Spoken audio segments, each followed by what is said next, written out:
2 in the morning.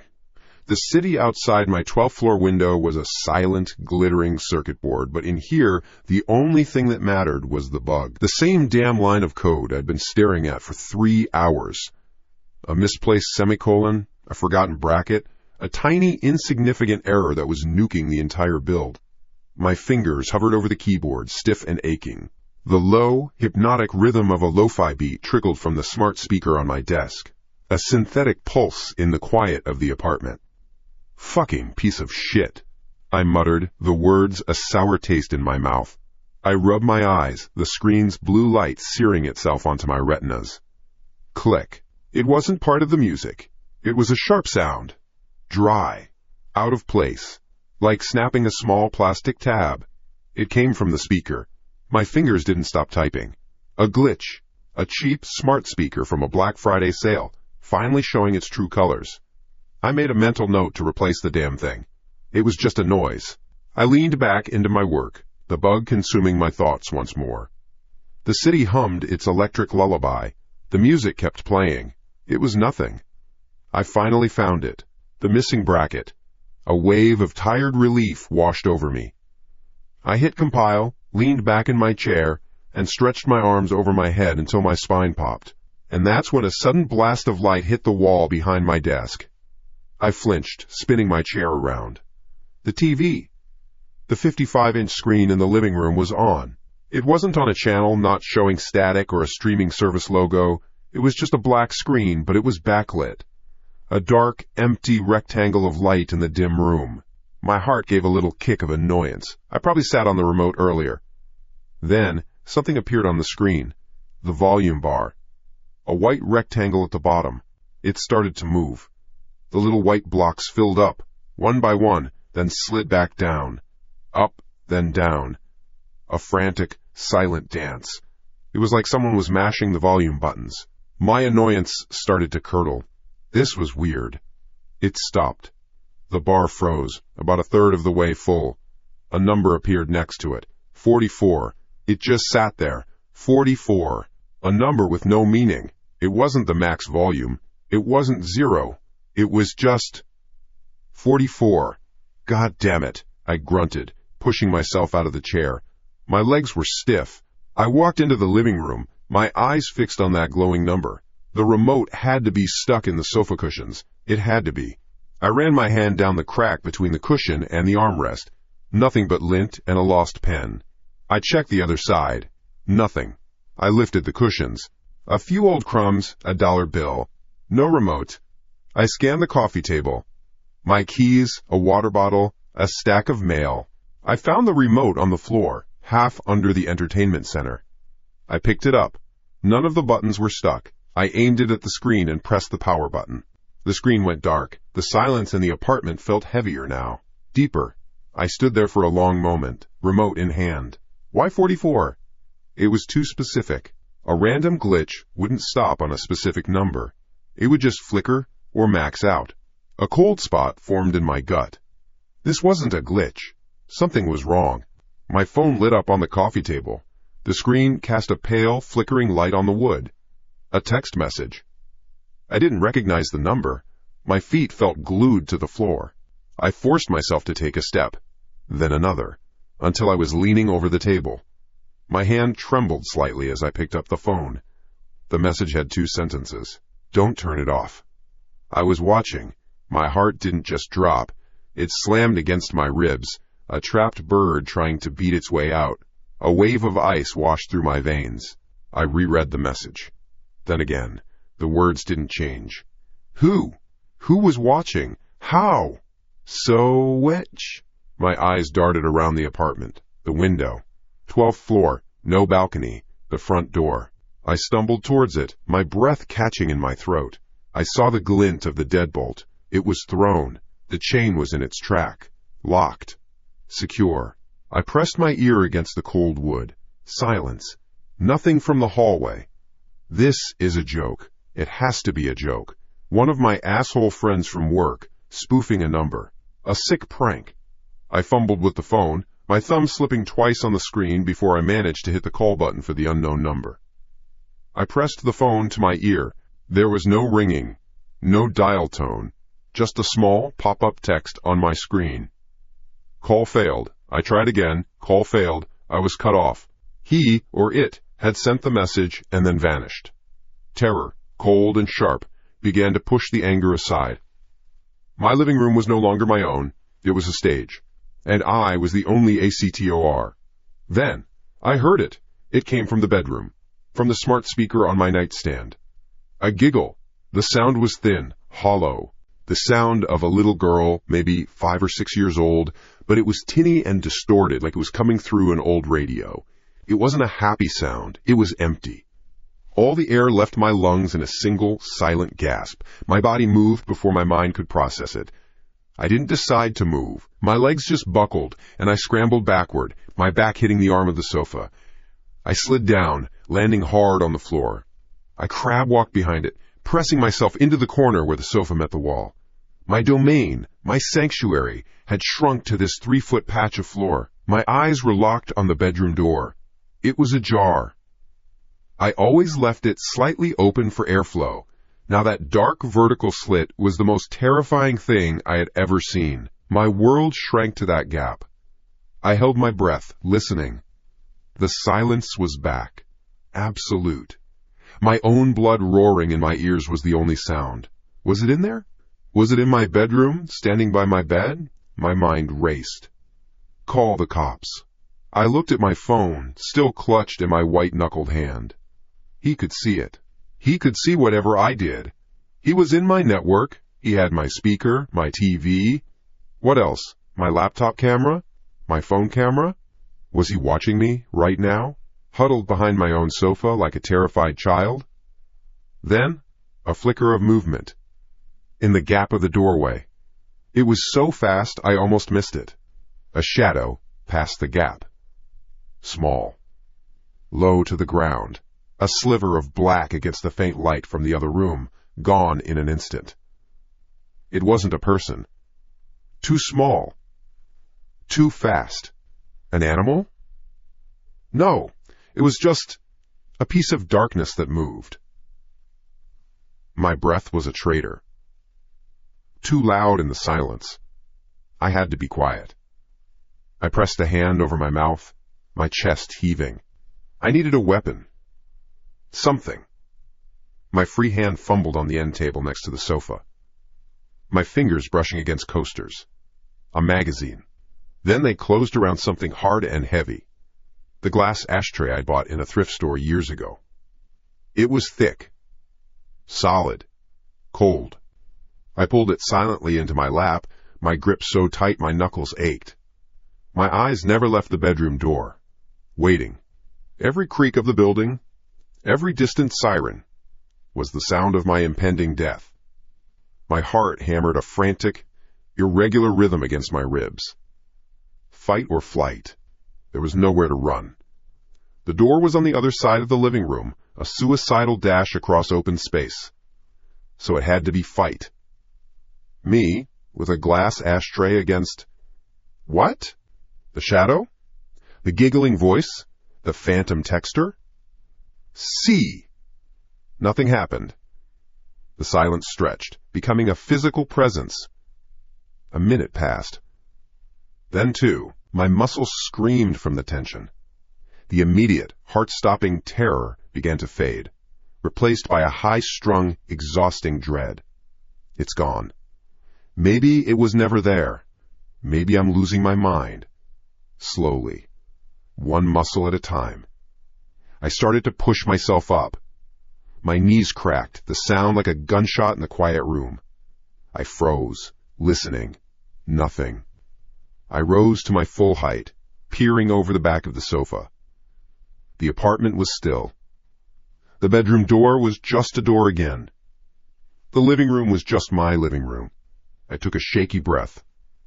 My phone screen lit up again in my hand. My body went rigid. I didn't want to look. I had to. It wasn't a text message. It was a notification banner at the top of the screen. I didn't read it at first. I just saw the icon. The Find My app. My own app. My eyes focused on the words. My blood turned to ice. An AirTag has been detected moving with you. Below the text, in smaller print, was the name the owner had given it. Sweetie. I didn't sleep. I don't think I even blinked. I spent the rest of the night on the floor behind the sofa, clutching a heavy glass ashtray, my eyes burning holes into the black slit of the bedroom doorway. The Find My notification stayed on my phone screen, a bright mocking tombstone. An AirTag has been detected moving with you. Sweetie. The name was the worst part. It was a joke. A sick, intimate violation. At some point, the sun came up. Gray light leaked through the blinds, painting dusty stripes on the floor. The city started to wake up, its distant hum a sound from another world. My world had shrunk to the size of this apartment. My limbs were stiff, my joints screaming as I peeled myself off the floor. The ashtray left a damp, sweaty print in my palm. The apartment was quiet. Too quiet. I stood there, listening to the hum of the refrigerator. Normal sounds. It felt wrong. I needed another voice. A real one. My fingers, trembling and clumsy, fumbled to call Kevin. He picked up on the fourth ring, his voice thick with sleep. Dude, it's 7 a.m. The words poured out of me. A frantic, jumbled mess.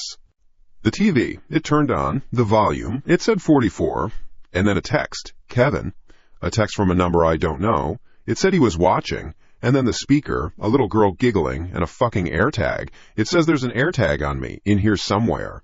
There was a pause on the other end, then a short, sharp bark of laughter. Whoa, whoa, slow down. You pull another all-nighter? You sound completely fried. I'm not fried, I'm telling you. An AirTag? He cut in, the amusement clear in his voice. Dude, you live in a shoebox stacked on top of 100 other shoeboxes. Your phone probably picked up a signal from the apartment next door, or below you, some guy tracking his lost keys. And the TV? The giggling? My voice sounded thin even to my own ears. Old building, cheap smart speaker. You probably connected to your neighbor's Bluetooth by mistake. I've done it. Freaked me out the first time I heard someone else's music coming out of my bedroom. Relax, man. Get some sleep. You're losing it. He yawned, a loud, crackling sound through the phone. Call me later if you're still seeing ghosts. He hung up. I lowered the phone. A wave of heat washed over my face. I felt like an idiot. Of course. A Bluetooth glitch. A stray AirTag signal from another floor. It was logical. It was sane. The text was just some asshole spammer. A wrong number. Last night's exhaustion and the bug in the code had created a perfect storm in my head. I took a deep breath, trying to force the rational explanation to stick. It almost worked. But the feeling, the cold knot of dread in my gut, it didn't dissolve. It just sat there. I had to do something. I had to reclaim my space. Make it mine again. Cleaning.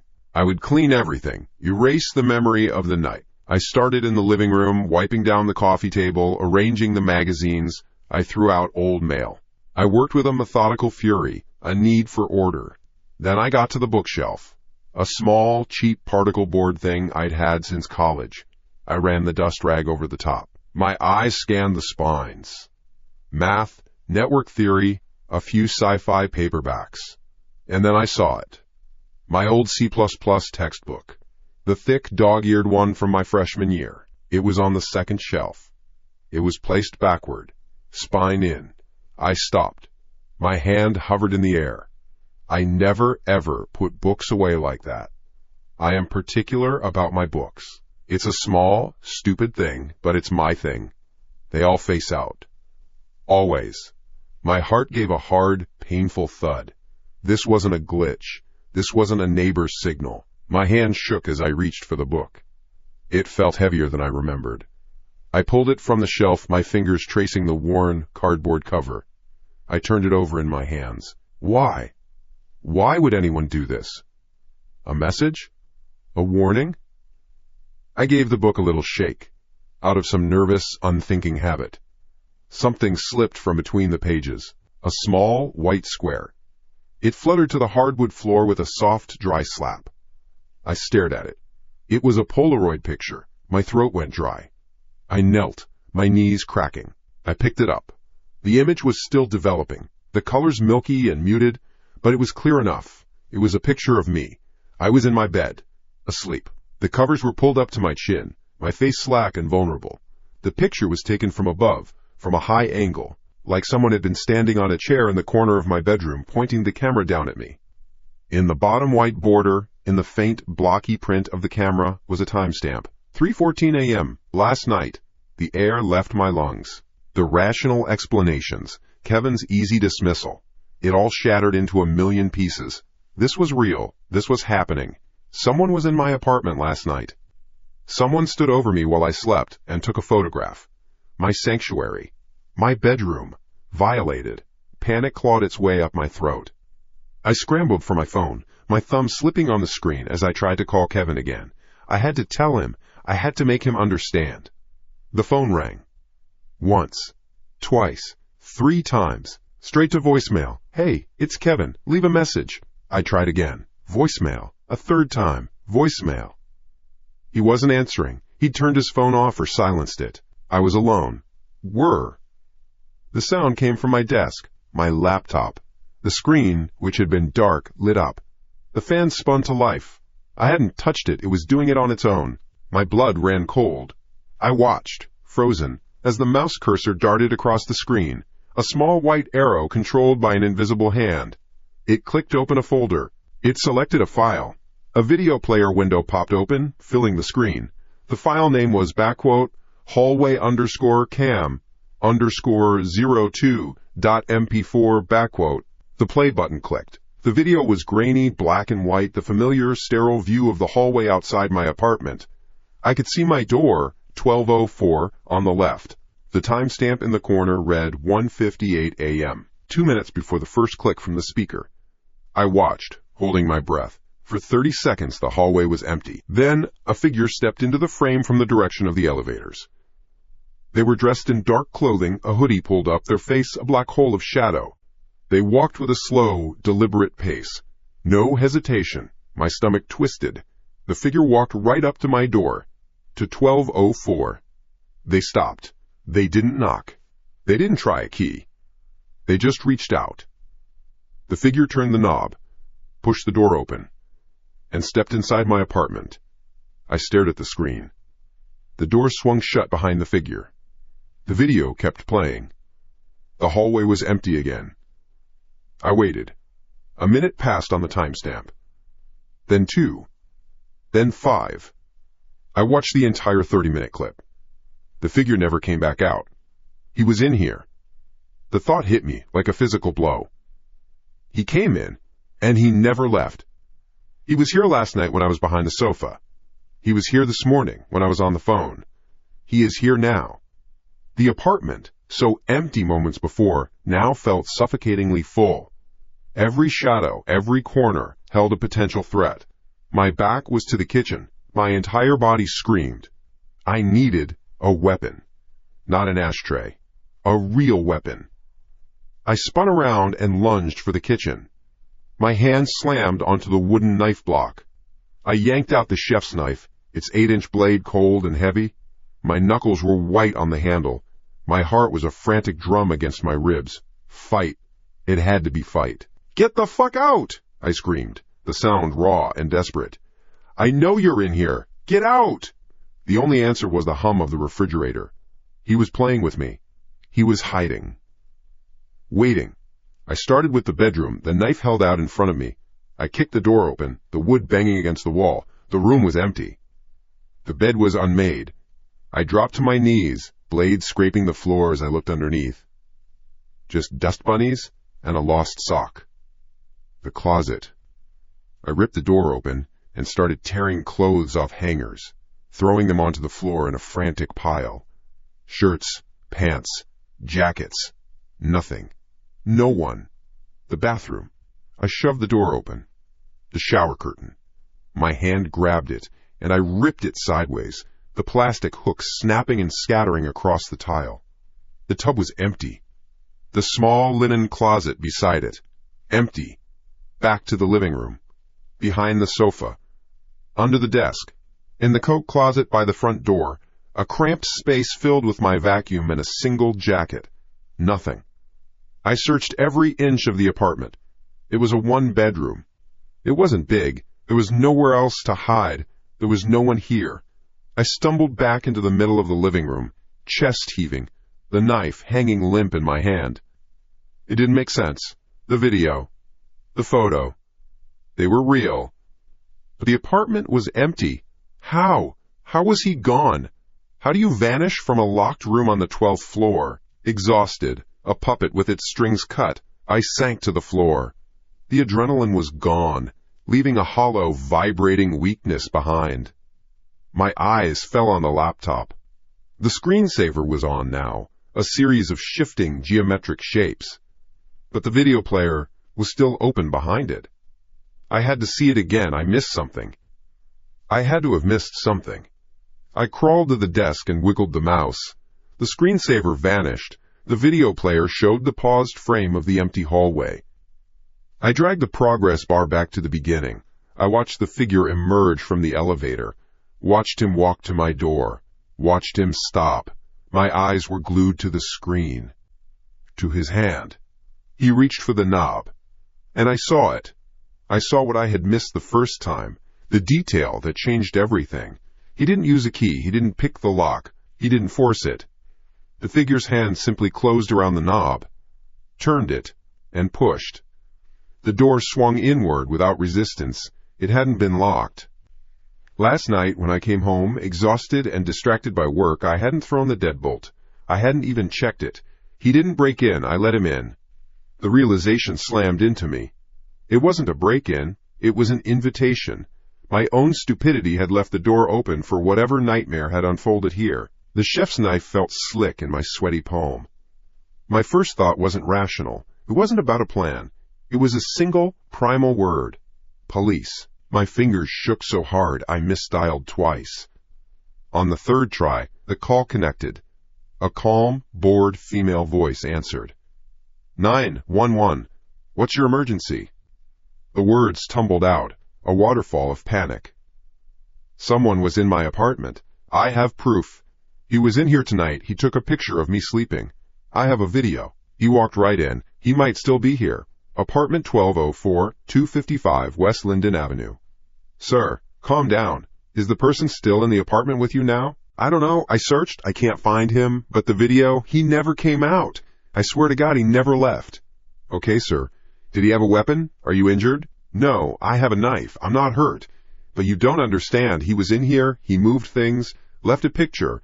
All right, sir. Stay on the line. I've dispatched a unit. They'll be there in 5 minutes. Is the door locked now? I glanced at the front door. The deadbolt was thrown. It was the first thing I'd done after the search. Yes, it's locked now. Good. Stay away from the door until you hear the officers identify themselves. Don't hang up. I didn't. I slid down the wall, the phone pressed to my ear, the knife on the floor beside me. The operator's voice was a thin, tinny lifeline in the silence. The 5 minutes felt like 5 hours. Every creak of the building was him. The hum of the refrigerator was a countdown. My eyes darted from the bedroom doorway to the dark space, under the sofa to the coat closet. He was here. He had to be. He was just better at hiding than I was at looking. Finally, a heavy knock on the door. Police department, open up! I scrambled over, my legs weak. I fumbled with the deadbolt and chain, pulling the door open to see 2 uniformed officers. One was older, with a graying mustache and tired eyes. The other was younger, fit, his hand resting near his sidearm. You the one who called? The older one asked, his eyes immediately falling on the chef's knife on the floor. Yes. Thank God. Come in. They stepped inside, their presence filling the small apartment. They were solid, real. The younger one nudged the knife with his boot. You can put that back in the kitchen, son. I did as I was told, my hands still trembling as I slid the blade back into the block. I led them back to the living room, to my laptop. Here, look, this is what I was talking about. I jiggled the mouse. The screen came alive. The video player was gone. The screensaver was back on. Behind it, just my clean, empty desktop. It was right here, I said, my voice rising. A video. Backquote. Hallway_cam. _02.mp4. Backquote. It showed him. A guy in a hoodie. He walked right in. The door was unlocked. He just walked in. The older cop, whose name tag read Miller, walked over to the desk. He peered at the screen. Okay, And where's the file now? I don't know. It's gone. He must have deleted it. Remotely. The younger cop, Sanchez, exchanged a look with Miller. It was a look I was starting to know well. The look that said, "We've got a live one." "And the picture?" Miller asked, his tone patient. Too patient. I snatched the Polaroid off the coffee table and thrust it at him. He took this last night, from inside my bedroom." Miller took the photo. He studied it. "Says 3:14 a.m. You were asleep." "Yes, that's what I'm telling you. He was standing over me." Sanchez walked the perimeter of my small apartment. He checked the bedroom, the closet, the bathroom. He took about 90 seconds. "Place is clear. No one's hiding in here." He ran a hand along the window frame. "Latches are all secure. No signs of forced entry on the door." "I told you," I insisted, my voice cracking. "He didn't force it. I was tired. I forgot to lock it. That's how he got in. The video showed it." Miller handed the Polaroid back to me. "Son," he said, his voice gentle but firm. "You've been working hard? Long hours?" "I'm a coder." "Yeah, the hours suck. What does that have to do with anything?" "You're in IT," Sanchez chimed in, walking back from the kitchen. "You probably watch a lot of those hacker movies, right? Easy to let the imagination run away with you when you're exhausted." Rage, hot and sharp, flared in my chest. "This isn't my imagination. The file was here. Are you listening to me?" "We hear you," Miller said, raising a placating hand. "But what we have here is a picture, which could have been taken any time by anyone, and a story about a video that isn't here anymore. You admit you left your door unlocked. Maybe someone poked their head in, saw you were home, and left. Maybe a drunk neighbor on the wrong floor. It happens." "And the TV? The giggling? The AirTag notification? Electrical glitches. Stray signals. This building is a hive. We get calls like this. Stress and lack of sleep can make you connect dots that aren't there," Miller said, already turning toward the door. "Listen, get some sleep. Air the place out. If anything tangible happens, if something is stolen or you're physically threatened, you call us again. But for now, there's no crime here." They left. The door clicked shut behind them, the sound of the deadbolt sliding home feeling pathetic and useless. I was alone again. And now, I was officially crazy. My phone buzzed on the counter. It was Kevin. My heart leaped. Finally, I snatched it up. "Kevin, where have you been?" "Hey man, sorry my phone was on silent. What's up? You sound awful." I told him everything. The whole story, again. The unlocked door, the cops, their condescending dismissal, the missing video file. I told him every single detail, my voice a raw, desperate plea for belief. There was a long silence on the other end of the line. For a moment I thought the call had dropped. Then he spoke, his voice careful. "Jesus, man, that's a lot." Another pause. "Look, Nate, that video file, are you sure it was real?" "What? Of course it was real, Kevin. I saw it with my own eyes." I know, but think about it. You've been pulling 60-hour weeks. You told me yourself you were practically hallucinating from staring at code. Is it possible, that you fell asleep at your desk, dreamed it? Or that you were messing around with some video editing software, half asleep, and made it yourself? Like sleepwalking, but for coding." The words hit me like a splash of ice water. "No, that's insane. Why would I do that?" "I don't know, man." Stress does weird shit to people. It's a hell of a lot more likely than some phantom hacker breaking into your apartment just to leave a retro-style Polaroid and then delete the evidence. It sounds like something out of a movie. He sounded just like the cops. Logical, calm, and completely, utterly wrong. Or was he? A sliver of doubt, cold and sharp, wedged itself into my mind. Could I have, in some sleep-deprived fugue state? It felt impossible. But the alternative. "I didn't make it up, Kevin." Okay, I believe you," he said, but his tone was the one you use on a child who insists he saw a monster. "Just try and get some rest, okay? Turn your computer off, take a walk. I'll swing by after work, we'll grab a beer." He hung up. I stood in the middle of my trashed apartment.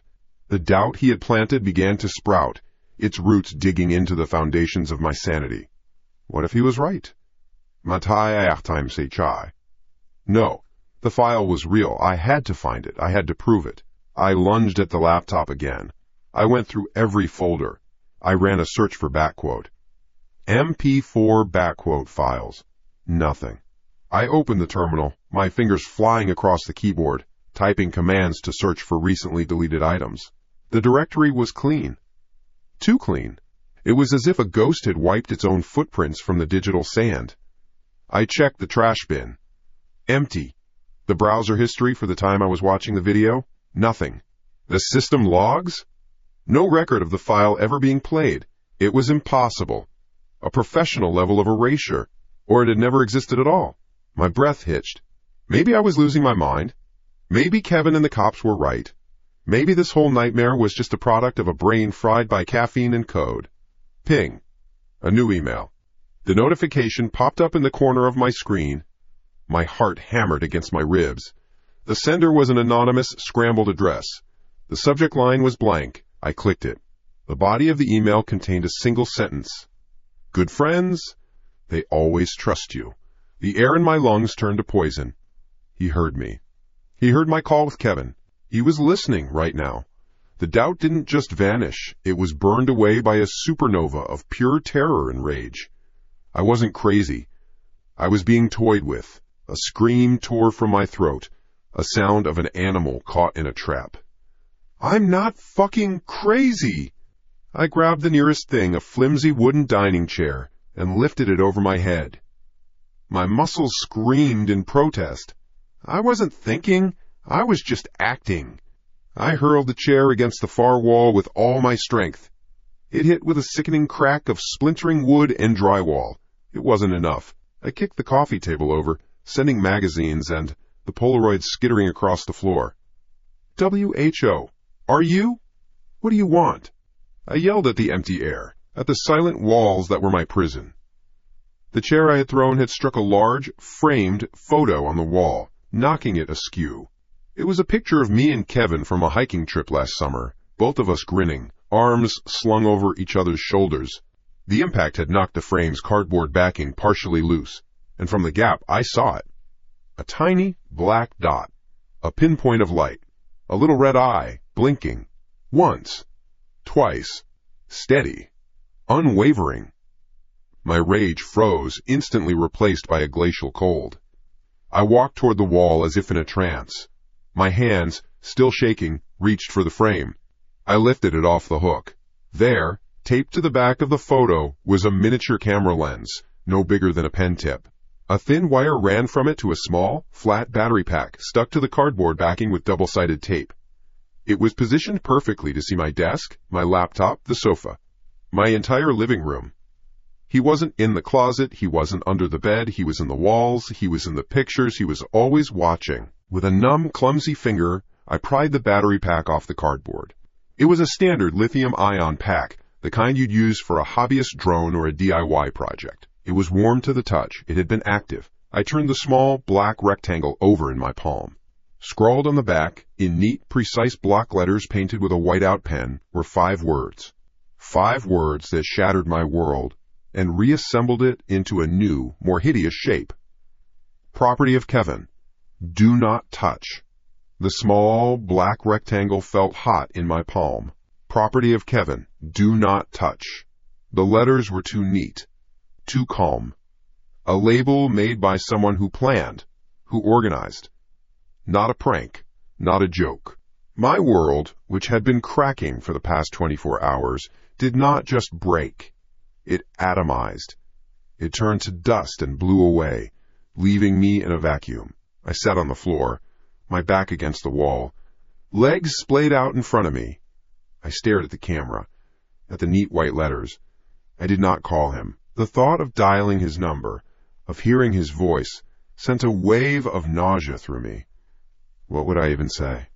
Hey, Kevin, just found your spy cam in my apartment. What's up with that? No, there had to be another way. A reason. I clung to it like a dying man to a piece of driftwood. It had to be a reason. A stupid, fucked up, insane reason, but a reason nonetheless. Kevin could be protective. Overprotective. Ever since my mom died, he'd always been the one checking in, making sure I was eating, asking about work. He worries. Maybe this was just that. Maybe he saw me spiraling after the last project, working myself into the ground, and he did this. This monumentally stupid, illegal, insane thing. To keep an eye on me. To make sure I was okay. It was a twisted, sick kind of care. But it was better than the alternative. The alternative was a monster wearing my best friend's face. So I chose to believe in the misguided idiot. I had to. I sat there on the floor, rocking back and forth slightly, whispering it to myself. It's a misunderstanding. He was just worried. A stupid misunderstanding. Psst! The intercom shrieked. The sound was so loud, so violent in the quiet apartment that I yelled. A short, sharp gasp. I scrambled backward on my hands and feet, crab-walking away from the door until my head hit the kitchen cabinets. My heart hammered against my ribs, a wild drumbeat of pure panic. I hadn't ordered anything. I wasn't expecting anyone. My eyes darted to the intercom unit on the wall. Its small, monochrome screen was lit up. A figure stood there. A man. He was wearing a generic polo shirt, a baseball cap pulled low. A delivery guy. My breathing hitched. I crept forward, low to the ground. My eyes locked on the screen. He was holding a small box. A plain, white, rectangular cardboard box. My stomach dropped. I knew that box. It was a standard project box from Micro Center. The kind a hobbyist would buy for a DIY electronics project. The kind that a small, battery-powered spy camera would fit into perfectly. I could almost see the faint blue and red logo on the side, even through the grainy, low-resolution feed. It was the same one. It had to be. This wasn't possible. It was a coincidence, a brain-frying, gut-twisting coincidence. It had to be. The man on the screen looked down at the box in his hands. He adjusted his grip. Then, slowly, he lifted his head. He wasn't looking around the lobby. He wasn't looking at the apartment number on my door. He was looking directly into the camera lens. Directly at me. A smile spread across his face. It was slow, wide, unblinking. It wasn't a friendly smile. It wasn't the polite smile of a driver hoping for a tip. It was a smile of acknowledgement. It was a smile that said, I see you. It was a smile that said, yes. This is exactly what you think it is. I threw myself back. A strangled noise caught in my throat. I couldn't breathe. The air was thick, heavy. The stupid misunderstanding excuse burned to ash in my mind. This was not a misunderstanding. This was a message. This was deliberate. A hand was closing around me. I backed away from the door, my legs trembling so hard I could barely stand. I leaned against the far wall, my entire field of vision narrowed down to the front door and the glowing screen beside it. The man just stood there, waiting, smiling, a silent, patient predator. My phone, lying on the floor 15 feet away, began to vibrate. The buzzing was a physical assault. It scraped against my raw nerves. I could see the screen light up. Kevin! Every cell in my body screamed, "No, don't answer it, let it go, smash it, throw it out the window. It's a trap." But a worse fear wormed its way through the panic, the fear of what would happen if I didn't answer, the fear of not knowing. I had to hear his voice. I had to know if it was real. My hand shook as I picked it up. My thumb hovered, then pressed the green icon. I brought the phone to my ear, but said nothing. Nate? Kevin's voice. Normal. The same voice I'd known for 15 years. Full of concern. Jesus, man, you weren't answering. I was getting worried. You okay? The normality of it was disorienting. It almost worked. For a second, a wave of relief washed over me. It was just Kevin. It was okay. I'm okay, I managed to whisper, the lie tasting like acid. You sure? You sound weird, he said. Listen, I'm downstairs, in the lobby. I was just heading up to check on you after our last call. Why aren't you answering your door? There's a delivery guy here for you. It looks like he's been buzzing for a while. Go get your package. His words hit me, one after another. And as he spoke them into the phone, I heard them again. I heard them twice. Once in my ear, warm and clear from the phone's speaker. And once from across the room, faint, tinny, distorted. Coming from the speaker of the intercom unit on the wall. A perfect, ghostly echo with a half-second delay. The world went silent. My own blood rushed in my ears. I pulled the phone away from my head, holding it out in front of me. I could still hear Kevin's voice talking from it. And I could hear the exact same words, the exact same intonation, spilling from the intercom. "Looks like he's been buzzing for a while," came from my phone. "Buzzing for a while," echoed from the wall. My brain struggled to connect the dots. A frantic, failing machine. The man at the door wasn't speaking. He was just standing there, smiling. He was a puppet. He was a speaker. The sound was coming from him, or from a device on him. Kevin's voice was being broadcast at my door. No, that wasn't right. The timing. The sequence. "I'm downstairs," Kevin had said. In the lobby. I was just heading up. The pieces didn't just click into place. They slammed together with the force of a car crash, shattering everything I thought I knew. Kevin was downstairs. He was in the lobby, on his phone, talking to me. And the man at my door, the smiling man with the box, was somewhere near him. Listening. Broadcasting his side of the conversation in real time. This wasn't a two-man job. It was a three-man job. The mastermind, the puppet, and the victim. And Kevin. Kevin wasn't the mastermind. He was bait. I had to warn him. He was in danger. They were using him to get to me. He had no idea. I jammed the phone back to my ear. Logic was gone. All that was left was a raw, animal instinct to protect. "Kevin!" I screamed, my voice shredding my own throat. "He's not you! Listen to me! There's someone at my door! He's pretending to be you!" I could hear my own voice echoing in the small apartment. A madman's rant. "He can hear you! He's at my door! Get out of there!" Jiggle, rattle, clack. The sound cut through my own screaming. It was close, sharp, metallic. The doorknob. Jiggle, jiggle, clack, rattle, rattle. It was turning. Violently. Someone was forcing it, throwing their weight against it. The deadbolt groaned, the metal straining inside the cheap wood of the doorframe. The entire door shuddered with each frantic twist. He was trying to get in. He was coming in. Right now. I was trapped. I had nowhere to run. Then, as suddenly as it began, it stopped. The rattling. The shaking. Everything. Silence. A heavy, thick silence that was worse than the noise. I was hyperventilating, my back sliding down the wall, my eyes glued to the motionless doorknob. The phone was still pressed so hard against my ear it hurt. Then, a voice. Kevin's. Through the phone. He sounded confused, distant, like he was turning his head to look around. "Nate? What are you talking about? Are you having an episode? I'm down here in the lobby." He paused. "There's no one else here." Click. The line went dead. At the exact same instant, the green, glowing screen of the intercom unit on the wall flashed once, a brilliant, blinding white. And then it went black. Night did not exist. There was only waiting. Time was a thick, dark liquid I was drowning in. I shoved my coffee table against the front door. The wood scraped against the floor, a sound too loud for the silence. I wedged my only dining chair under the knob.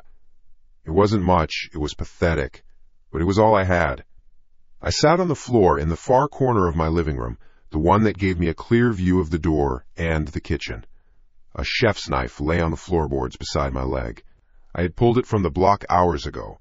The handle felt foreign and heavy. The blade was cold. I didn't sleep. I didn't even blink. My eyes burned. Every creak of the building settling, every distant siren, every hum from the refrigerator was a monster in the dark. Then the sun came up. Gray light seeped through the blinds, painting stripes on the wall. The darkness had been full of threats. The light was worse. It revealed nothing. No monster. No broken lock. Just my small, messy apartment. The silence was louder than any noise from the night before. It was a listening silence. A waiting silence. I was a mouse in a box, and the cat had just grown bored of shaking it. Now it was just watching, waiting for me to move. My phone buzzed on the floor next to me. I flinched so hard the knife clattered against the wood. My heart exploded in my chest. I stared at the screen. New email. From who? I didn't have notifications on for junk mail. This was from a person. Or something pretending to be one. My thumb shook as I navigated to my inbox. The sender was blank. The subject line was just a single character. A period. There was one attachment. An audio file. Voicemail_playback.wave. No, don't do it. Delete it. Throw the phone against the wall. But my thumb had a mind of its own. It was the same sick need from last night. The need to know. The need to hear. My finger tapped the download icon. It was a small file. It downloaded instantly. I pressed play. A hiss of static. Then a voice. My voice. Kevin! He's not you! Listen to me! There's someone at my door! My own screaming, raw and thin through the phone's speaker. I could feel the phantom shredding in my own throat as I listened. He's pretending to be you! He can hear you! He's at my door! Get out of there! Then the metallic rattle of the doorknob. The sound was perfectly clear. Clearer than I remembered. It was followed by a moment of dead air. And then, Kevin's voice. The same words from the phone call. But they were wrong. They were twisted. Nate? Are you having an episode? I'm down here. His voice chopped and stuttered. Then it began to loop, the pitch dropping lower with each repetition. Down here, down here, down here. Then another sound was layered over it. A giggle. A wet, chuckling sound, like a child with a mouth full of spit. There's no one else here. Kevin's final words. They were spoken normally once. Then they were warped. The giggle wove in and out of the syllables. There's giggle. No one. Chuckle. Else. Here. Hee. The sound file clicked off. I sat there, the phone in my hand, the knife on the floor. The sun was fully up now. The city was waking up outside. Trucks rumbled past. People were going to work. And I was in here, listening to a recording of my own terror remixed into a joke. He was playing with me. This wasn't just an attack. It was entertainment. For him. That broke something. The fear didn't go away, but something else took its place. A hot, sharp need to move. I couldn't stay here. I couldn't wait for the next email, the next phone call, the next knock. This apartment wasn't a home. It was a cage. And the door was about to open. I scrambled to my feet, my legs stiff and clumsy. Backpack. I needed my backpack. I ran into my bedroom, grabbing the worn black pack from the closet floor. What do you take when you're running for your life? Wallet. Keys. Phone. I shoved them in. A bottle of water from the kitchen. My laptop? No, too heavy. It had a camera. A microphone. He could be in it already. I left it on the bed. I grabbed a hoodie and my charger cord. That was it. That was the sum of my life.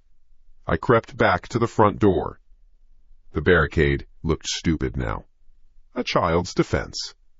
I carefully lifted the chair away from the knob. I slid the coffee table back, my muscles straining with the effort to be silent. My hand rested on the deadbolt.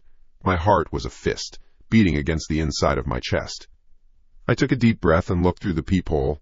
The hallway was empty. The same ugly yellow-beige walls. The same scuffed floor tiles. The same flickering, fluorescent light at the far end. Nothing. No one. My breath came out in a ragged sigh of relief. Maybe I could make it. Maybe he was gone.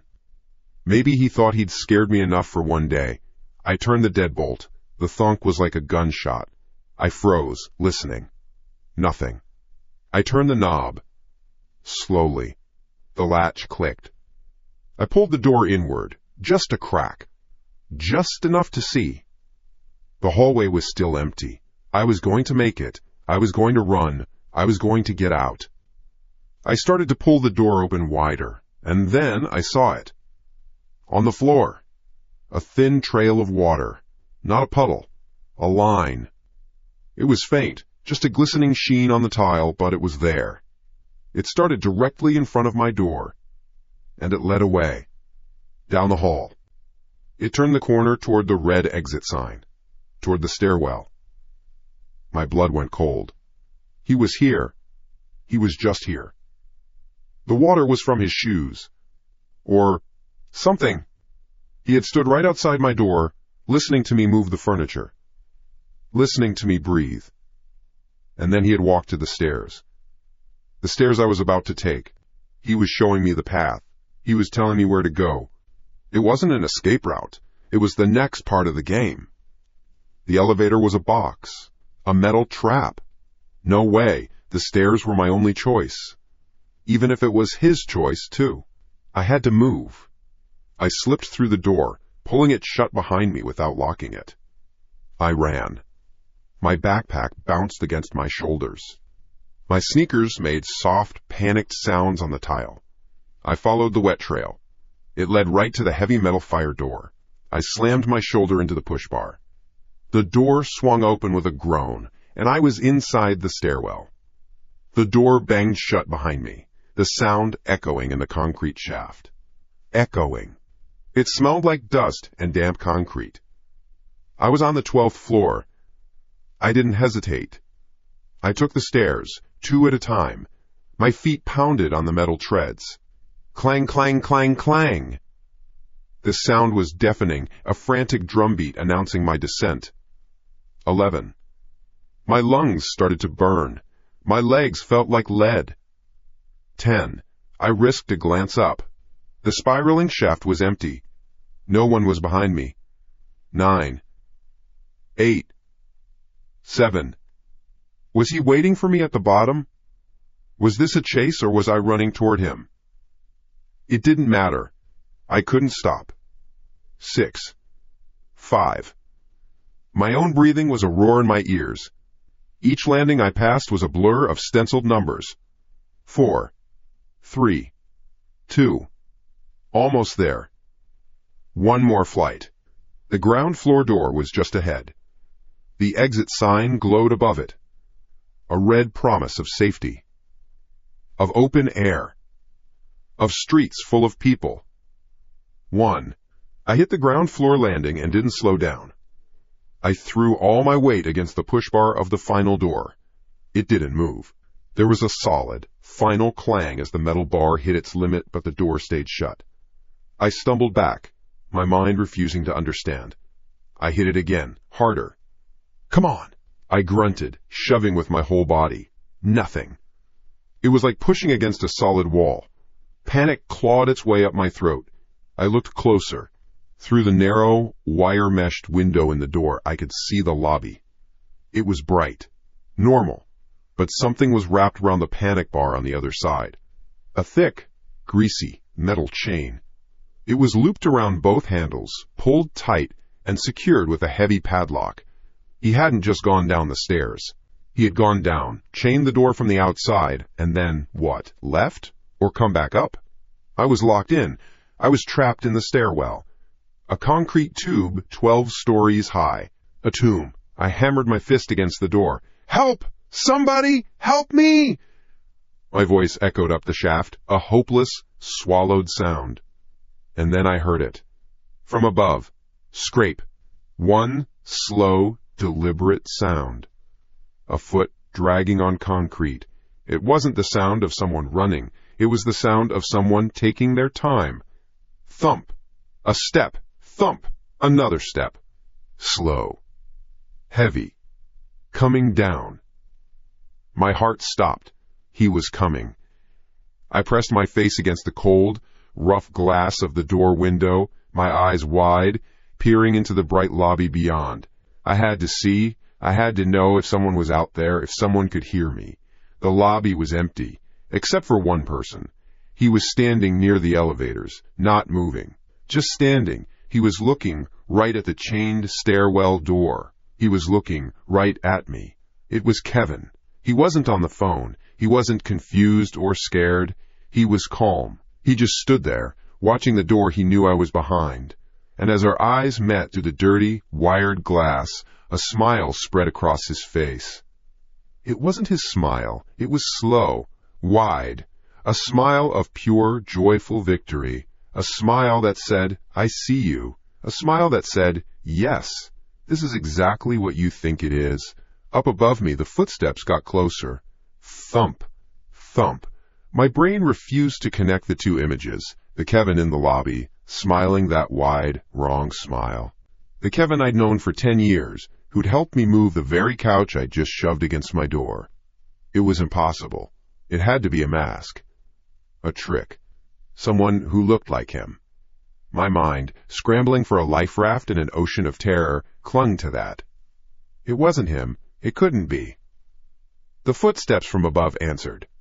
Thump. My choice was made for me. I couldn't go down. That way was a cage with a smiling warden. I had to go up. Away from the chains, away from that smile. My body turned before my mind caught up, my legs pumping, carrying me back up the concrete spiral. My sneakers slapped against the metal stairs. Clang, clang, clang. Panic was a coppery taste in my mouth.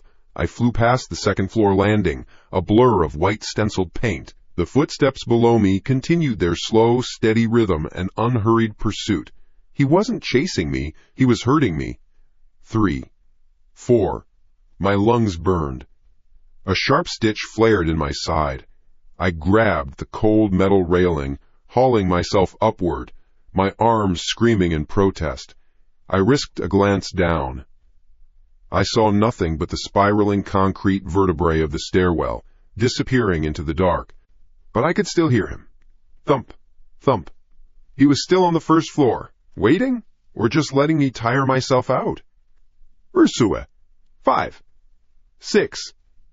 My hoodie was soaked with sweat, plastered to my back.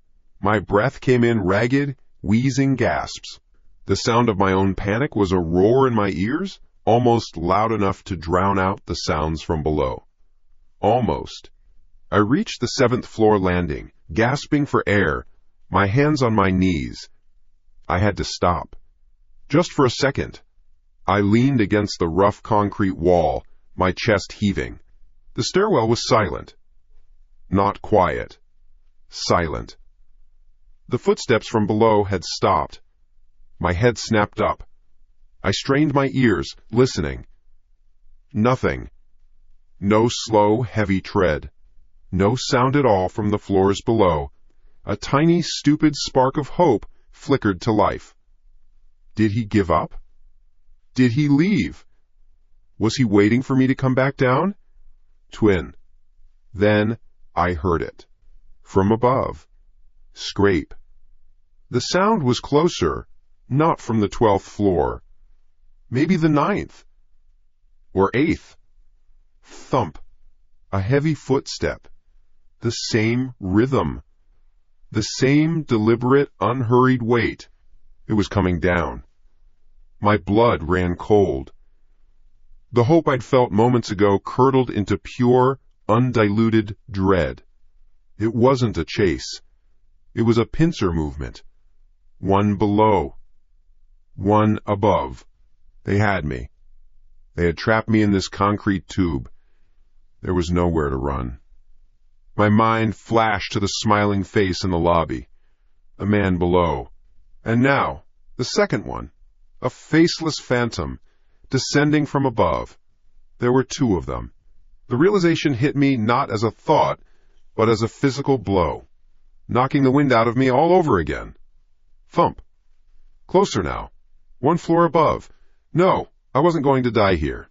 Not in this gray, dusty shaft. I looked at the heavy fire door for the 7th floor. A red exit sign glowed faintly above it. It was probably locked. They were all locked from the stairwell side, a one-way path to the ground floor. The ground floor that was chained shut. But I had to try.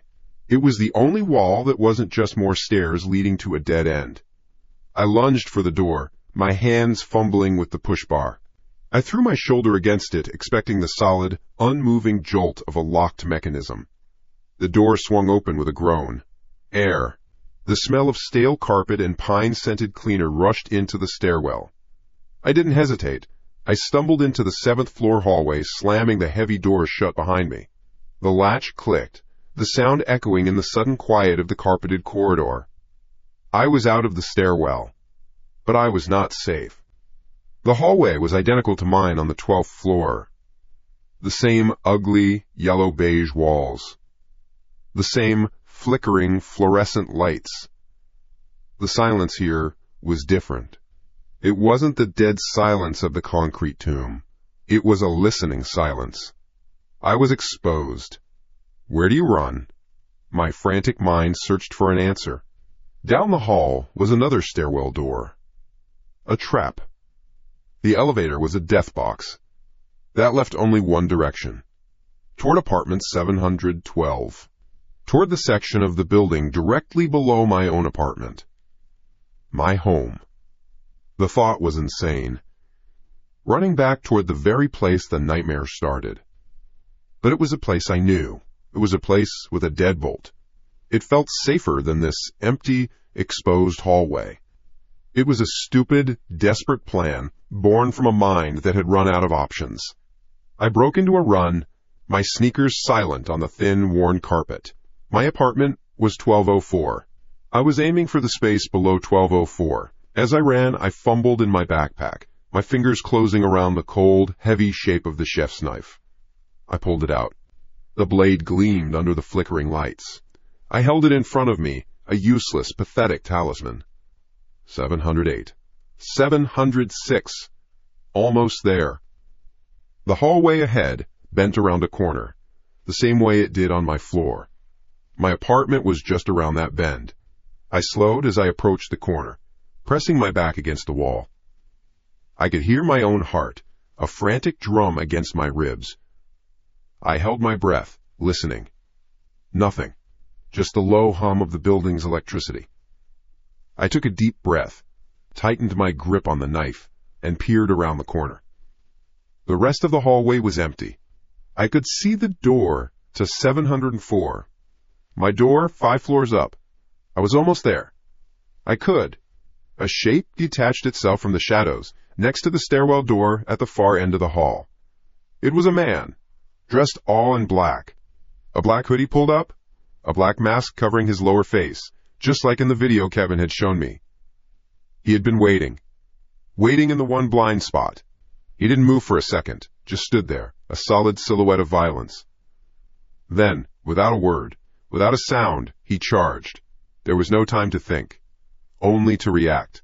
He closed the distance in a blur of motion. I raised the backpack with my free hand, a flimsy shield. He slammed into me with the force of a freight train. The air exploded from my lungs. We hit the wall hard, the drywall groaning under the impact. His hands were on me, grabbing, clawing. One hand snaked out and knocked the knife from my grip. It skittered across the carpet, spinning into the darkness.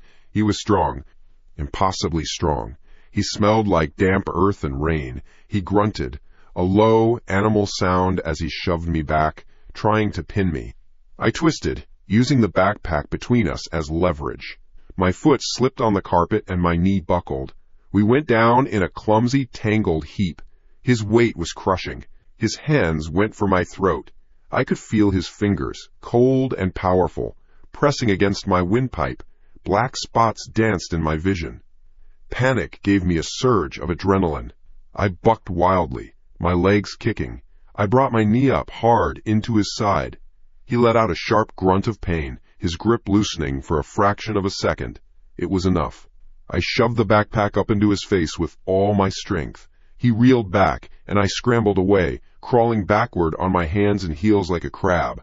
He was on his feet in an instant. I was still on the floor. He took a step toward me. I was finished. But he had forgotten where we were. We had fought our way back toward the corner. He was standing right at the edge of the central stairwell I had just escaped. The door was still slightly ajar. He took another step. I didn't think. I kicked out with both legs, a desperate, last-ditch effort. My feet connected with his shins. It wasn't a powerful blow, but it was enough to break his balance. He stumbled backward. His arms flailed, reaching for something that wasn't there. His back foot stepped into empty space. For a moment, he seemed to hang there, perfectly framed in the doorway to the stairwell, his eyes wide above the mask.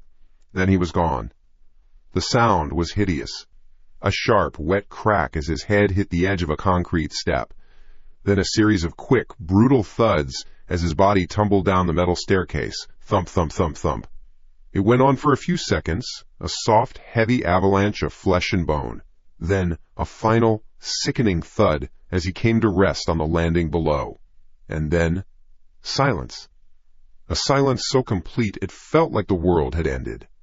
I lay on the carpet, gasping, my throat raw, my heart feeling like it was going to explode out of my chest. It took me a full minute to get my breathing under control. My entire body trembled. I pushed myself up, my muscles screaming. I staggered to the stairwell door, my hand shaking so badly I could barely hold onto the frame. I looked down. He was lying on the landing for the 6th floor, twisted at an angle that wasn't natural. His neck, it was bent all wrong. One leg was tucked beneath him. He was perfectly still. The black hoodie, the mask, it was him. The man from the video, the man who had been hunting me. I stared, waiting for him to move, to get up. He didn't. He was gone.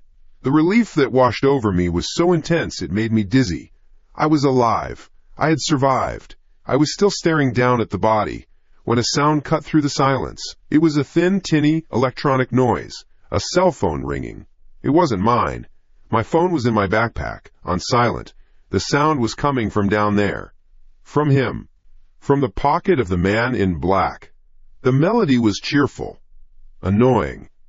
A generic pop jingle that had no place in this concrete tomb. It just kept ringing. And ringing. A sound of the normal world intruding on the nightmare. I don't know why I did it. Maybe I thought it was the police. Maybe I thought it was his partner upstairs, and answering it would give me some kind of advantage. Some part of my brain, detached from the terror, whispered that I needed to know. I needed to understand. My legs moved on their own, stiff and robotic. I walked down the short flight of stairs, each step an echo in the silence between rings. I knelt beside the body. I tried not to look at his neck. The phone's jingle was louder now, coming from the pocket of his jeans. My hand was shaking uncontrollably as I reached into his pocket. My fingers brushed against the cool, smooth glass of a smartphone. I pulled it out. The screen was lit up, illuminating my own terrified face in its glow. The annoying jingle cut off as I held it, my thumb accidentally hitting the volume rocker on the side. But the screen was still on. It showed the incoming call. A picture of a smiling face. And a name. The screen read, "Incoming call." Kevin. My thumb hovered over the screen, over Kevin's smiling face. The phone felt impossibly heavy, a block of ice and poison in my hand. My mind refused to work. It was a loop of 3 images, playing over and over. The body at my feet, neck bent at an angle that screamed its last message. The smiling man in the lobby. The smiling man on the phone. They were the same. They were all Kevin. And none of them were. A thought, sharp and clear, cut through the fog. He's calling his partner to check in. If I answer, the one upstairs will know what happened. He'll come down. I couldn't answer. I wouldn't. Another thought, colder still. If I don't answer, he'll know something is wrong. He'll come down. The logic was a circle. A cage. There was no right move. The body lay still. A dead end. The stairs led up to another hunter. Another dead end. The phone in my hand was a live grenade. I acted. No thought. Just pure animal flight. I scrambled to my feet, my legs shaking so violently I almost fell again. With a choked cry that was half sob, half grunt, I kicked the phone. It skittered away from the body, sliding across the dusty concrete of the landing until it hit the far wall with a weak clack. The screen went dark. The connection was broken. The silence that followed was worse than the ringing. It was a listening silence, a waiting silence. I didn't wait to see what would happen next. I turned and fled, not down, not up. Out. I burst back through the 7th floor fire door, slamming it shut behind me. The heavy thud and the click of the latch was the only security I had in the world. I ran down the piss-yellow hallway, my sneakers making no sound on the threadbare carpet. My goal was no longer my own apartment, or the apartment below it. My goal was any door, any lock, 714, 716. The numbers were a blur. I saw a door, 718, and my hand shot out, twisting the knob without breaking stride. It turned. The door was unlocked. I didn't question it. I didn't care whose apartment it was. I threw myself inside, slamming the heavy door shut with my entire body weight.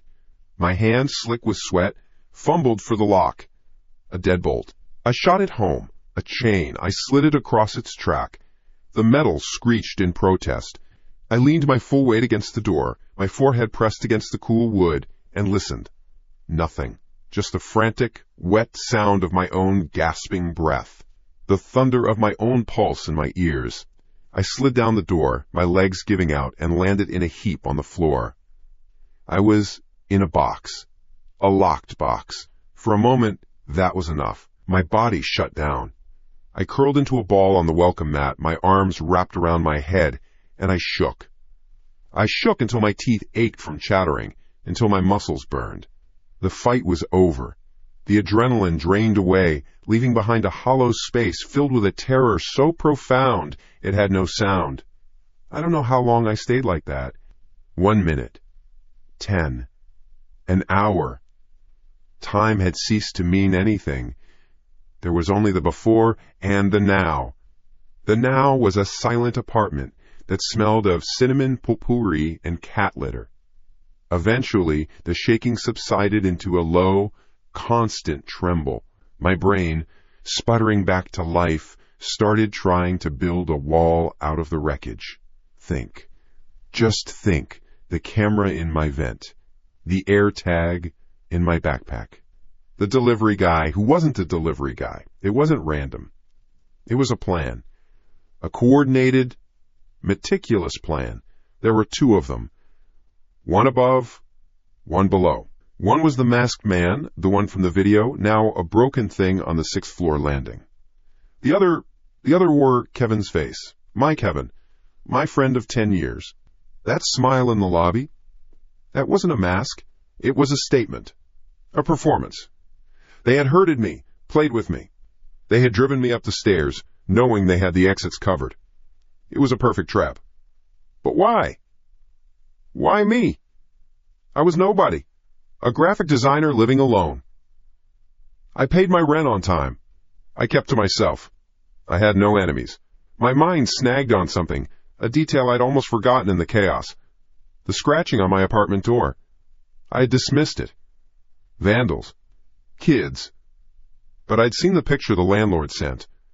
The deep, vicious gouges in the wood. And the words, crudely carved. Property of KHOA. Kwa. The name echoed in the silent apartment. It was a name from another lifetime. College. A ghost I hadn't thought of in years. Koa.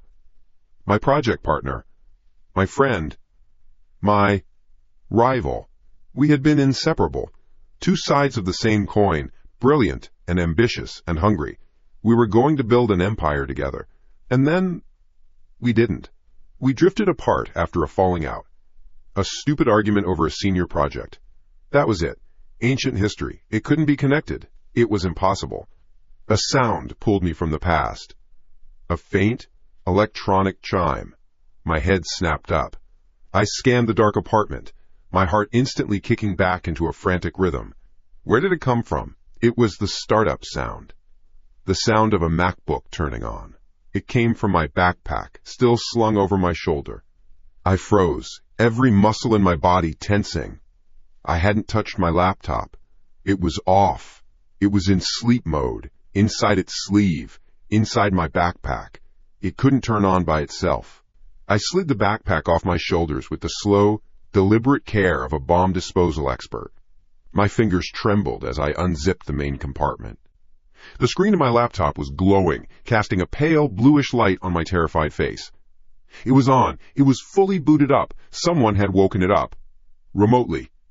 The cursor moved. I watched, horrified, as it drifted across the screen on its own, a disembodied finger controlled by an unseen hand. It wasn't jerky. It was smooth. Confident. It clicked on the Chrome icon in the dock. The browser window opened. The cursor flew to the address bar. Letters appeared, typed out with inhuman speed. A web address, a blog. The cursor clicked enter. The page loaded. It was an old design, a generic Blogspot template from years ago. The color scheme was a dated gray and orange. The top of the page read in a simple, blocky font, Koa's Compendium of Code. It was his blog, his college blog. I hadn't seen it in 5 years. The cursor scrolled down the page, past a few posts about coding languages and tech news. It stopped on the very last post, the most recent one, dated 5 years ago. My blood ran cold as I read the title, The Thief and the Betrayal. My breath hitched in my throat. This was it, the reason, the why. I couldn't look away. My eyes were glued to the screen as the unseen hand scrolled down, forcing me to read, forcing me to remember. The words on the screen weren't angry. They were worse. They were cold, precise, and methodical.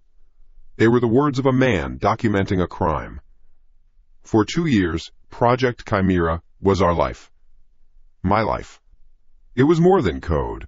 It was a new way of connecting data streams, an architectural philosophy. He handled the front end, the user interface. He made it look pretty. I built the engine. I laid every single brick of the foundation, wrote every line of the core logic that made it breathe. It was my soul translated into syntax. I read on, and the memories I had buried so deep they had petrified came flooding back. Chimera. Our capstone project. It was revolutionary. We both knew it. We poured every waking hour into it. The offer came from Omnicorp, a small scouting team. They were impressed. They saw the potential. They wanted a private demonstration. I was sick that week, a nasty flu. I couldn't make it. He said he would go.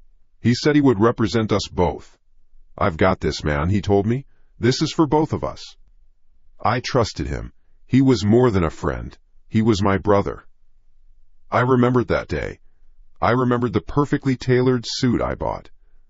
I remembered the knot in my stomach. Not from nerves, from something else. From a decision I had already made. He never told me how the meeting went. He got quiet, distant. A week later, he said he was dropping the project. Said it was a dead end. Said we should move on. I was devastated. But I believed him. 3 months later, Omnicorp launched OmniStream, their new flagship data integration platform. It was a massive success. And its core architecture, its soul, it was Chimera. My Chimera. They had changed the name, they had put a new coat of paint on it. But I saw my work, I saw my code in its DNA. And listed as the lead consultant, the brilliant young mind they had acquired, Nathan Carter, my best friend. He hadn't just sold our project, he had sold me with it. He took the check, he took the job offer, he took the credit. He erased my name from our creation and signed his own. I slid back, away from the laptop, a strangled noise escaping my throat. It was true, all of it. I had told myself it was for the best. That I was the better salesman, that I could get us a better deal if I went alone. I told myself I'd cut him in later, once I was established. But I never did. The money was too good. The praise was too addictive. I took it all, and I buried the guilt under a mountain of excuses until I forgot it was even there. I had destroyed Koa's future. I had stolen his soul and sold it for a corner office. And I had gotten away with it. Until now.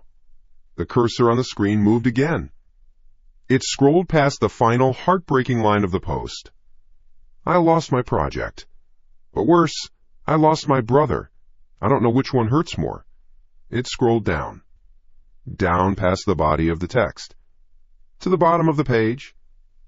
To the comment section. There was only one comment. It was posted 1 week ago. The username was simple. Clinical. Backquote. Justice backquote. My eyes fixed on the words. A single, clean line of text. A verdict. A mission statement. The next step in a plan I was only now beginning to comprehend. Phase 1. Complete. Prepare for Phase 2, the stage. The laptop felt radioactive. I couldn't touch it. I couldn't look away. I was pinned to the floor by the weight of the last 5 years, a weight I didn't even know I was carrying. The words on the screen weren't an accusation.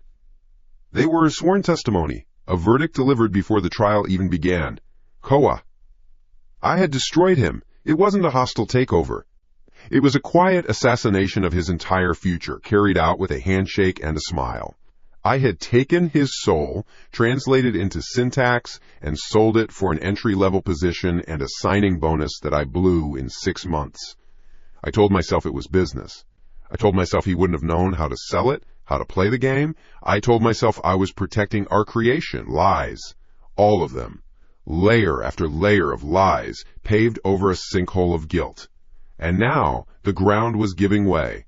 My eyes kept snapping back to the final comment. Backquote, justice, backquote. Phase 1, complete. Prepare for Phase 2, the stage. Phase 1. The masked man in the stairwell. The man with Kevin's face. The camera in my vent. That was just the opening act. The terror was just a tool. The goal wasn't to kill me. Not yet. It was to break me.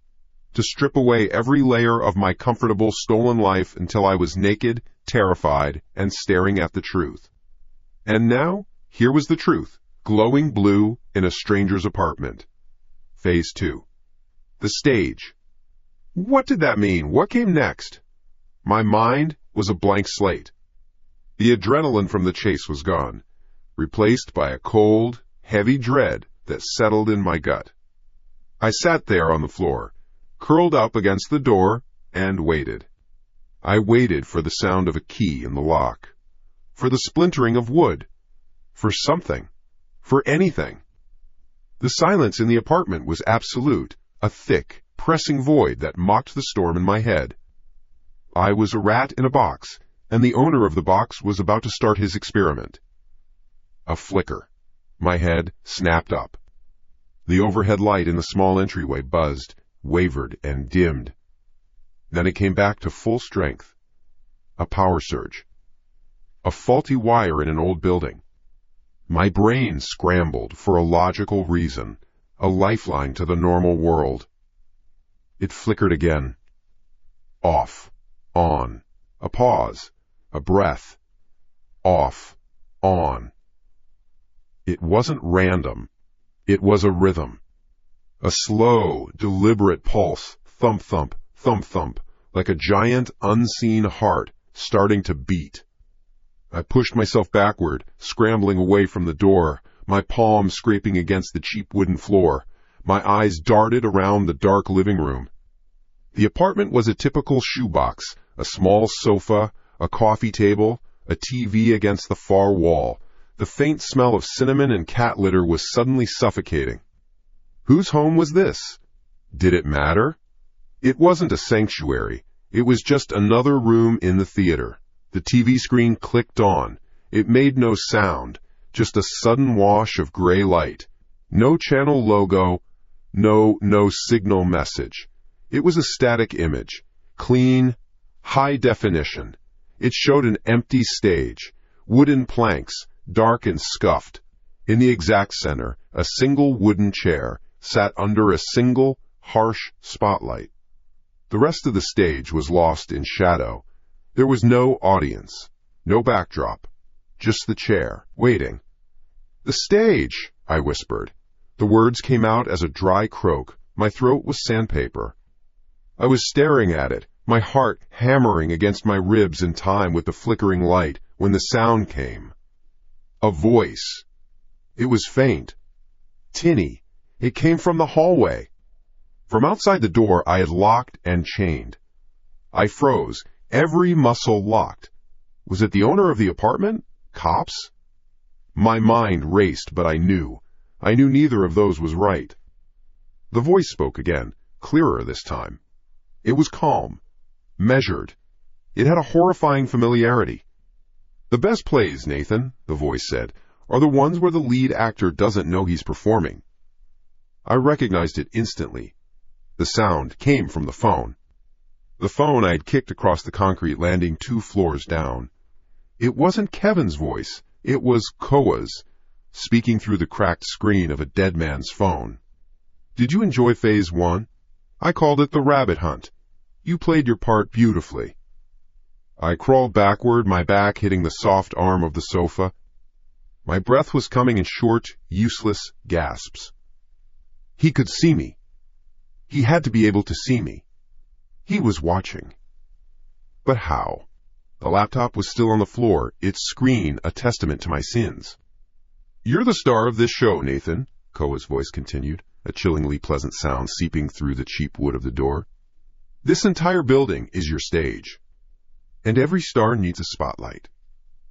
A soft, mechanical whirring sound started up to my left, then to my right, then in front of me. It was coming from all the windows. The smart blinds. This apartment had smart blinds, of course it did. They began to rise, all at once, slowly, smoothly, a synchronized, deliberate unveiling. The thin slats of fabric retracted, peeling away the last layer of my concealment. The piss-yellow lights of the hallway, the glow of the city, the darkness of the night sky, it all poured in. The apartment was no longer a box. It was a glass cage, dangling 7 stories above the street. I was exposed. A specimen on a slide. "Nowhere to hide, you see?" Koa's voice murmured from the hallway, as if reading my thoughts. "That was your great talent, wasn't it? Hiding. Hiding my name from the code. Hiding the truth from yourself. The show is over, Nathan. Time to take a bow." My eyes shot to the windows. I was looking for a face, a figure in a window across the way. A man on the street looking up. My gaze was frantic, desperate. I scanned the brick facade of the building opposite. Nothing. Just dark windows and empty fire escapes. I looked down. Cars passed like toys. A few people walked their dogs, oblivious. No one was looking up. No one saw me. Where was he? Where was he watching from? My gaze climbed higher, past the rows of identical windows, up, to the roof. And there he was, a silhouette, standing against the deep purple of the night sky on the roof of the building across the street. A black shape, perfectly still. My heart stopped. It didn't just feel like it stopped. It actually, physically, stopped beating for a second. It was him. It had to be. As if to confirm it, the figure raised a hand to his face, a glint of reflected light, even from that distance. Binoculars. He was looking right at me, right into this room. He had been watching this whole time, watching me run, watching me hide, watching me discover the truth on his blog. He wasn't alone. There was another shape next to him, shorter, hunched over something that glowed. A laptop. The technician. The man behind the flickering lights, the TV, the smart blinds, the remote activation of my own computer. This wasn't a haunting. It was a production, a meticulously coordinated, tech-fueled act of psychological warfare, directed from a rooftop command center. My terror was his script. My apartment building was his set. I was just an actor, the only one who didn't know the plot. I felt a soundless scream build in my chest, a pressure so intense I thought my ribs would crack. I was trapped. There was no escape. The locks on the door were meaningless. The walls were meaningless. He wasn't trying to get in. He was already in. He was in my lights, my screens, my head. The figure on the roof lowered the binoculars. For a long moment, he just stood there, a statue of pure vengeance. Then, slowly, deliberately, he raised a hand. He waved. A casual, friendly little wave. A director acknowledging his star performer. My blood turned to ice water. The simple gesture was more terrifying than any weapon. It was a gesture of complete ownership, of total, absolute power. I could do nothing. I was his to play with, a puppet in a glass box, and he held every single string. He held the wave for a second longer, and then he lowered his arm. He turned his head slightly towards the other figure, the technician with the laptop. He gave a small, sharp nod, a signal, an order. The light in the entryway clicked off. The TV screen went black. The pale glow from my own laptop on the floor vanished. The entire apartment plunged into darkness, a thick, complete, and utter blackness. The only sound left was the ragged, desperate panting of my own breath in the suffocating dark. Darkness. Total. My breath was the only sound, a wet, ragged thing, tearing at the air in the black. My own laptop was dead. The TV was dead. The light in the hall was dead. He'd cut the power. Of course he had. A flick of a switch from a rooftop across the street. The director calling, "Cut!" My hands were flat on the floorboards, gritty, cold. I had to move. I couldn't stay here in the open. But where? The windows were uncovered. A glass cage, he'd said. He was still out there, watching, waiting for me to do something, to perform. My phone. My phone. The thought was a lifeline. I had dropped it when I ran. Somewhere near the door. The door I was now pressed against the far wall from. I started to crawl. My knees scraped against the wood. The sound was a cannon blast in the silence. I froze, listening. Nothing. Just the hum of the city far below. Distant. A different planet. My questing hand hit something hard and smooth. Not the phone. A coaster. I kept going, a blind worm inching across the floor. My fingers brushed against metal, then plastic. The laptop. Useless. A tombstone for my career. For Koa's career. Where was it? I swept my hand in a wider arc. Nothing. My own phone. Did I even have it? My mind was a scramble of the last hour. The stairwell. The chase. Kevin's phone. I'd kicked Kevin's phone down the stairs.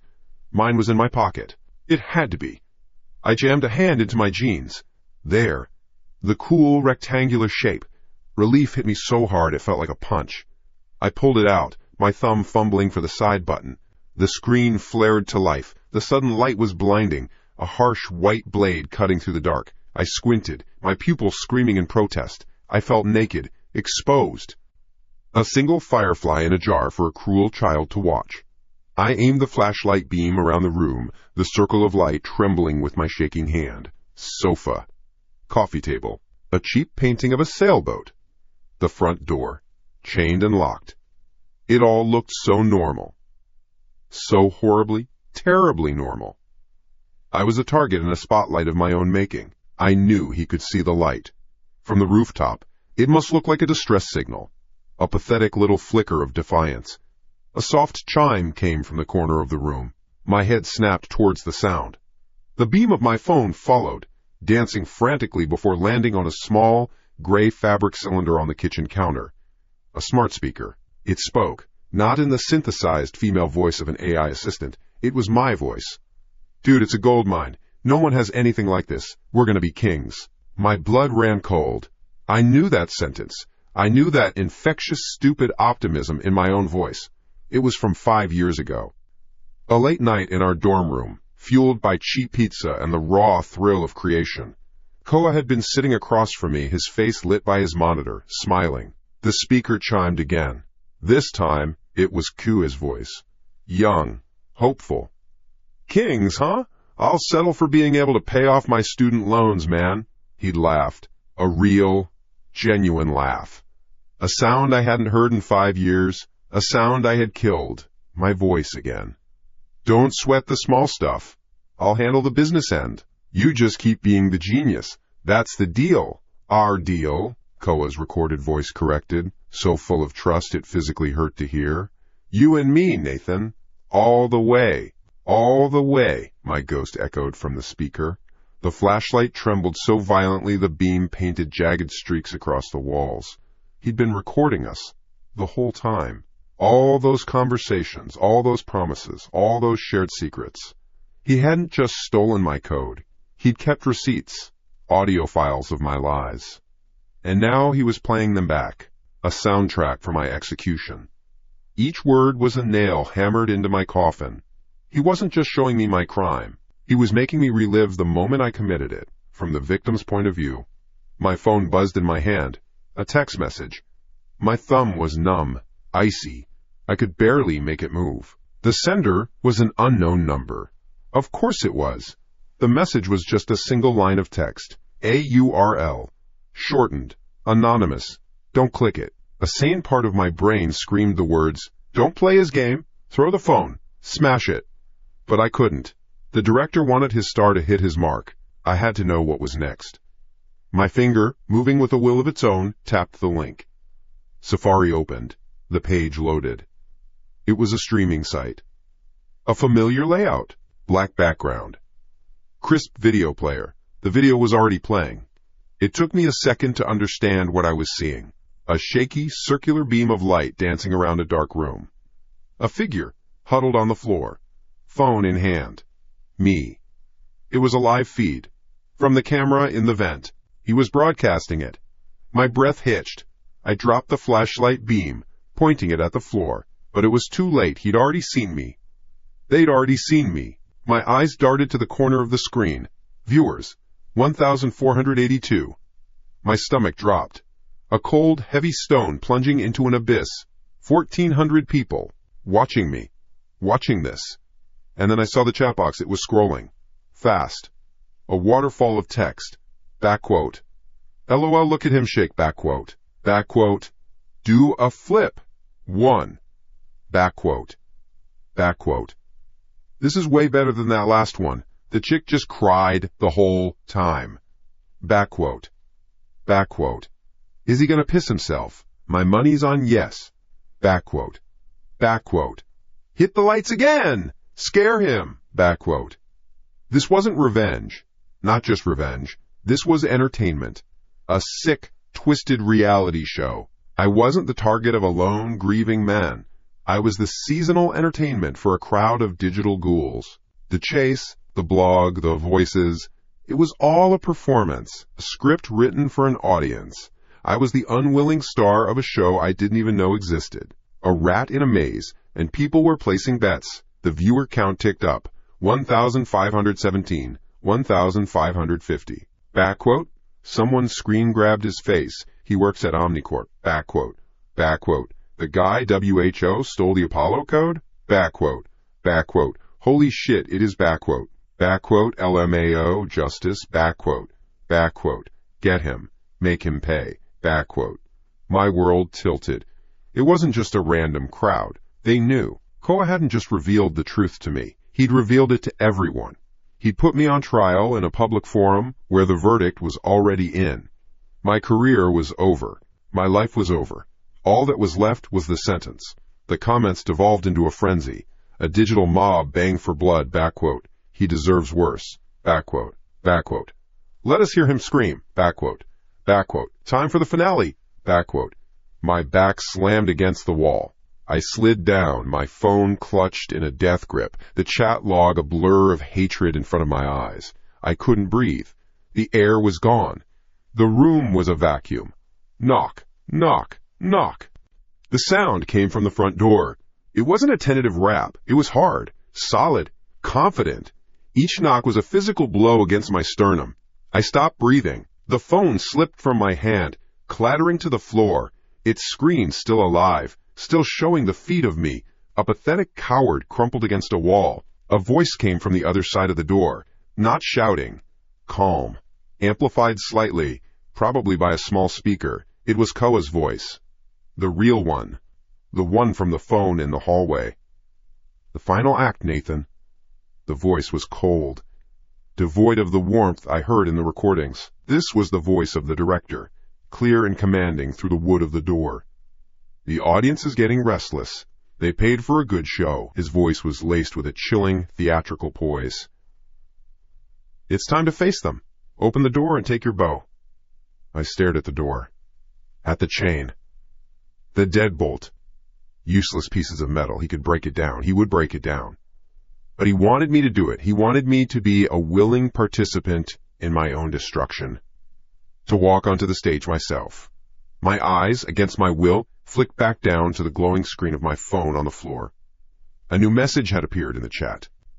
It was different from the others. Highlighted. A bright, garish green. A donation. A large one. The kind of message that pins itself to the top of the feed for everyone to see. A username. And a message. I read the username first. Back quote. Your underscore parents. Back quote. The words didn't compute. They were just letters. A meaningless string of characters. It had to be a joke. Another sick twist of the knife. It couldn't be.